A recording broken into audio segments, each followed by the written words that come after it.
À Ingrande, autrefois, on était de la grande cour ou de la courtille, mais sûrement pas des deux. Ça, c'était impossible, impensable. La courtille a vu le jour, la première, en 1861. Ici, on jouait laïque et républicain. À 2 pas de là, même jeu, même enjeu, même ardeur. Lui, c'est le rapide. On va mettre un radar au milieu. Mais sous le regard du bon Dieu. D'ailleurs, à l'origine, en 1879, la grande cour s'appelait œuvre des cercles catholiques ouvriers. Aux assemblées générales, on commençait par une prière ou on finissait par une prière. Chose qu'on ne fait plus, bien sûr. Pour résumer, c'était les ouvriers et les patrons. C'était un peu ça à l'époque. Personne ne se côtoyait. C'était séparé. Les gens d'ici allaient davantage à la messe que c'était à côté. Il y avait un qui allait à la messe à côté aussi, mais enfin moins. Rassurez-vous, rouges et calotins, comme on les surnommait à l'époque, n'en sont jamais venus aux mains. Peut-être parce que ce jeu, tout en lenteur et en subtilité, invite plutôt au calme.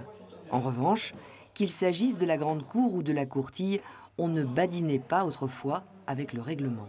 À l'époque, les gens qui faisaient une bêtise, ils avaient une amende. Ceux qui n'allaient pas à une sépulture d'un camarade, ils avaient une amende aussi. Ceux qui loupaient une réunion avaient une amende aussi. Tout était amendé. Tu étais sociétaire, toi, à l'époque? C'est en 1952, oui. C'est un concours que j'avais gagné. Apparemment, je serai là.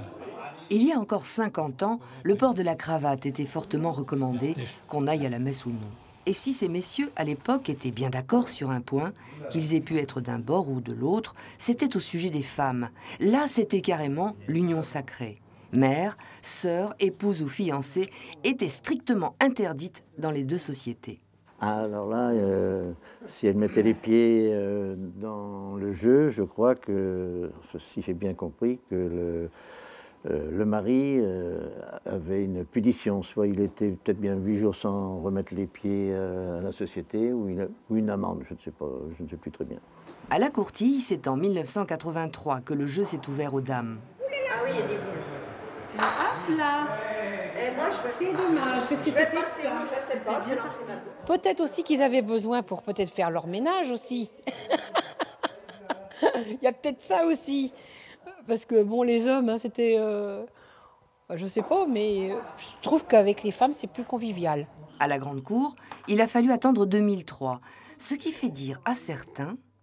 Il y a encore des résistances. Ça existe encore. Mais ça, je crois que c'est les irréductibles. Et puis, donc les femmes n'auront jamais raison avec eux. Mais bon, ils sont très très peu. Maintenant, les femmes font partie intégrante de la société. Peut-être une certaine réticence au début parce que ça changeait les habitudes. Et vous savez qu'on a toujours peur du nouveau. Ça, c'est le point, ça. C'est bien joué. Elle est bien ou elle n'est pas bien? Ouais, elle va être bonne. Elle va être bonne. Elle a bonne allure. Elle s'en va à gauche comme la première. Ralenti dans le pays. Évolution, révolution, ils en ont fait du chemin, ceux de la grande cour et de la courtille, depuis un siècle et demi.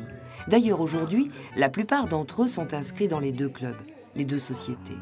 En revanche, jouer en chaussons est toujours la règle. Règle numéro 1, immuable. Sans elle d'ailleurs, la boule de fort perdrait un peu de son charme.